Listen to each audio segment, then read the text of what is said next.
اس سے پچھلی ویڈیو میں ہم نے سیکھا تھا کہ جب مختلف قسم کے ایڈوربس کو ایک ہی جملے میں استعمال کیا جاتا ہے تو ان کی کیا ترتیب ہونی چاہیے۔ اس ویڈیو میں ہم سیکھیں گے کہ جب ایک جملے میں صرف ایک ہی قسم کا ایڈورب استعمال ہوتا ہے تو اسے جملے میں کس جگہ استعمال کیا جا سکتا ہے، یعنی ہم سیکھیں گے position of adverb in a sentence, یعنی ایک ایڈورب کی ایک جملے کے اندر کیا پوزیشن یا ترتیب ہونی چاہیے۔ عام طور سے ایک جملے کے اندر ایک ایڈورب کو ورب کے بعد استعمال کیا جاتا ہے، آفٹر دا ورب یعنی ورب کے بعد۔ مثال کے طور پر اس جملے کو دیکھتے ہیں، ہی اسپوک اینگریلی یعنی وہ غصے سے بولا۔ اسپوک یعنی بولا اور اینگریلی یعنی غصے سے، تو اس جملے میں لفظ اسپوک جو ہے یہ ہے مین ورب، یعنی وہ اہم کام جس کے متعلق کچھ بتایا جا رہا ہے، اور اس کے ساتھ جو لفظ اینگریلی ہے اس کی مدد سے پتہ چل رہا ہے کہ کس انداز میں بولا گیا، یعنی غصے سے۔ اس کا مطلب یہ ہے لفظ اینگریلی جو ہے یہ ہے ایک ایڈورب، اور اب یہاں ترتیب کے لحاظ سے آپ دیکھ سکتے ہیں کہ ایڈورب آ رہا ہے مین ورب کے بعد۔ تو زیادہ تر جملوں میں ایڈوربس کو ورب کے بعد استعمال کیا جاتا ہے، جیسا کہ ہی رین کوئکلی یعنی وہ تیزی سے دوڑا، یا پھر شی از ریڈنگ کوائٹلی یعنی وہ خاموشی کے ساتھ پڑھ رہی ہے۔ تو ان جملوں میں لفظ کوئکلی اور کوائٹلی جو ہیں یہ ایڈوربس ہیں اور انہیں جملوں کے آخر میں استعمال کیا گیا ہے۔ اس کے علاوہ ایڈوربس کو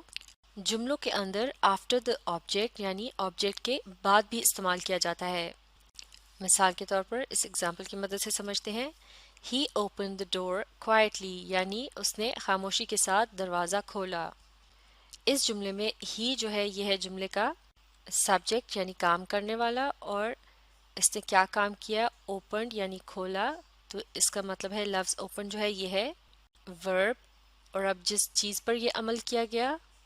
وہ ہے دا ڈور یعنی دروازہ، تو اس طرح سے یہ ہے آبجیکٹ یعنی وہ چیز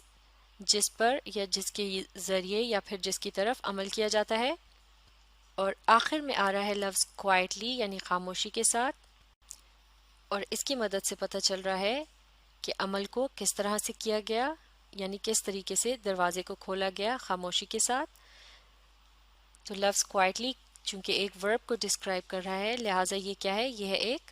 ایڈورب، اور اب آپ یہاں ترتیب کے حساب سے دیکھ سکتے ہیں کہ ایڈورب کا استعمال کیا گیا ہے آبجیکٹ کے بعد۔ اب یہاں ایک اور اصول بھی سمجھنا بہت ضروری ہے کہ ایڈورب کو آبجیکٹ سے پہلے استعمال نہیں کیا جاتا۔ مثال کے طور پر اگر کوائٹلی کے لفظ کو دا ڈور سے پہلے لکھ دیا جائے تو یہ جملہ ہوگا ہی اوپنڈ کوائٹلی دا ڈور، جو کہ درست نہیں ہوگا۔ لہٰذا ایک ایسا جملہ کہ جس میں آبجیکٹ کا بھی استعمال کیا جا رہا ہو اور اس میں ایک ورڈ کو ایڈورب کو شامل کیا جائے تو ایڈورب کو آبجیکٹ کے بعد لکھا جائے گا۔ اس سے پچھلی اگزامپل میں ہم نے دیکھا تھا کہ ایڈورب کو ورب کے بعد استعمال کیا گیا تھا، لیکن چونکہ اب اس اگزامپل میں ایک آبجیکٹ کا بھی استعمال کیا گیا ہے لہٰذا ایڈورب کو لکھا جا رہا ہے آبجیکٹ کے بعد، اور یہ ہے ایڈورب کی درست پوزیشن۔ لیکن اگر کسی جملے میں ایڈورب آف فریکوینسی کا استعمال کیا جا رہا ہو، یعنی کوئی ایسا لفظ جس کی مدد سے یہ پتہ چل رہا ہو کہ کسی کام کو کب کیا گیا، معاف کیجیے گا اس کی مدد سے پتہ چلے گا کہ کسی کام کو ہاؤ آفن یعنی کتنی مرتبہ کیا گیا، جیسا کہ الفاظ استعمال کیے جاتے ہیں سم ٹائمز یعنی کبھی کبھار، یا پھر ڈیلی یعنی روزانہ۔ تو سم ٹائمز اور ڈیلی یہ ہیں ایڈورب آف فریکوینسی۔ تو جب ان کا استعمال کسی جملے میں کیا جاتا ہے تو پھر ان کی ترتیب اس طرح سے ہوتی ہے کہ یہ آتے ہیں بیفور دا مین ورب یعنی مین ورب سے پہلے۔ مثال کے طور پر اس جملے کو دیکھتے ہیں، I usually rest after school یعنی میں اسکول کے بعد آرام کرتا ہوں۔ اس جملے میں لفظ آئی جو ہے یہ ہے سبجیکٹ جس کے متعلق بتایا جا رہا ہے کہ وہ کیا کرتا ہے،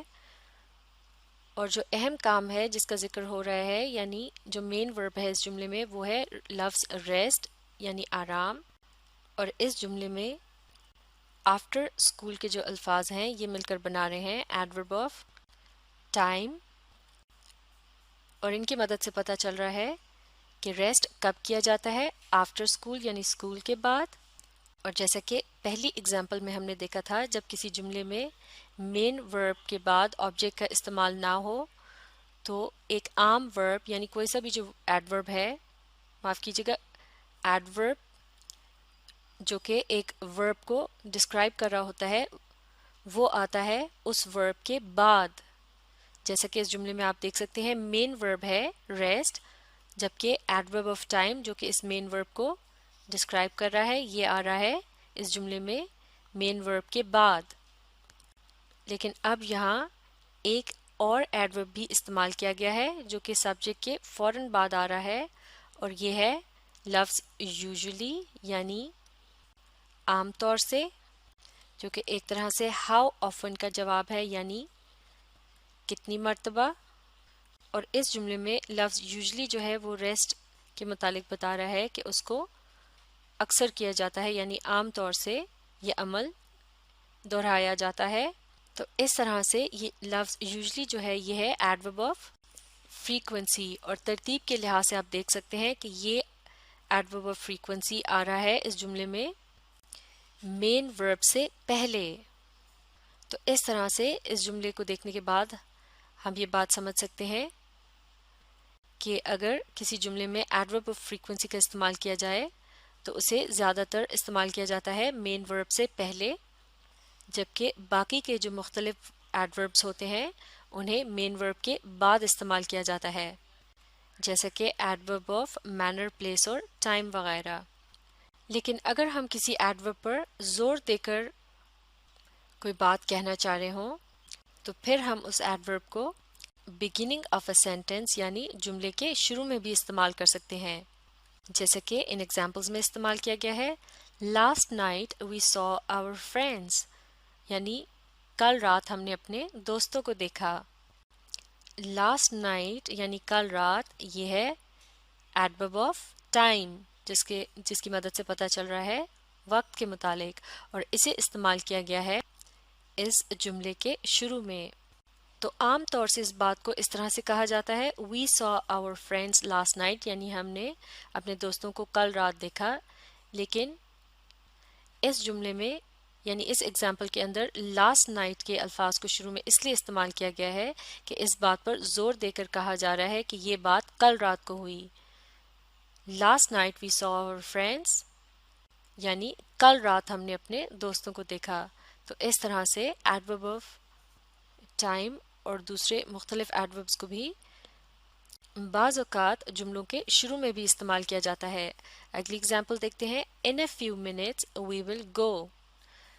یعنی چند منٹوں میں ہم چلے جائیں گے. تو عام طور سے اس جملے کو اس طرح سے کہا جاتا ہے we will go in a few minutes یعنی ہم چلے جائیں گے چند منٹوں میں. لیکن چونکہ اس بات کو اہمیت دی جا رہی ہے کہ ہم چند منٹوں میں چلے جائیں گے لہٰذا اس بات کو جملے کے شروع میں کہا گیا ہے in a few minutes. یہ الفاظ بھی وقت کی طرف اشارہ کر رہے ہیں اور یہ ہیں ایڈورب آف ٹائم جن کی مدد سے پتہ چل رہا ہے کہ عمل کو کس وقت کیا جائے گا. اب اگلی اگزامپل دیکھتے ہیں very quietly he open the door. Very quietly he open the door یعنی بڑی خاموشی کے ساتھ اس نے دروازہ کھولا. عام طور سے اس جملے کو اس طرح سے کہا جاتا ہے he open the door very quietly یعنی اس نے دروازہ کھولا بڑی خاموشی کے ساتھ. لیکن یہاں ویری کوائٹلی کے الفاظ پر زور دینے کے لیے انہیں جملے کے شروع میں استعمال کیا گیا ہے. اس بات کا اظہار ہم اپنی آواز کی ٹون یعنی لہجے سے بھی کر سکتے ہیں. تو ان الفاظ کو ذرا زور دے کے بولا جائے گا very quietly he open the door یعنی بہت خاموشی کے ساتھ اس نے دروازہ کھولا. تو ویری کوائٹلی کے الفاظ مل کر بنا رہے ہیں ایڈورب آف مینر یعنی ان کی مدد سے پتہ چل رہا ہے کام کا انداز، جیسے کہ یہاں بتایا گیا ہے کہ دروازے کو کس انداز سے کھولا گیا. اور اس بات پر زور دینے کے لیے ان الفاظ کو جملے کے شروع میں استعمال کیا گیا ہے. اسی طرح سے اگر کسی جملے میں ایڈورب آف مینر کا استعمال کیا جا رہا ہو اور اس ایڈورب آف مینر کو زور دے کر کہنا ہو یعنی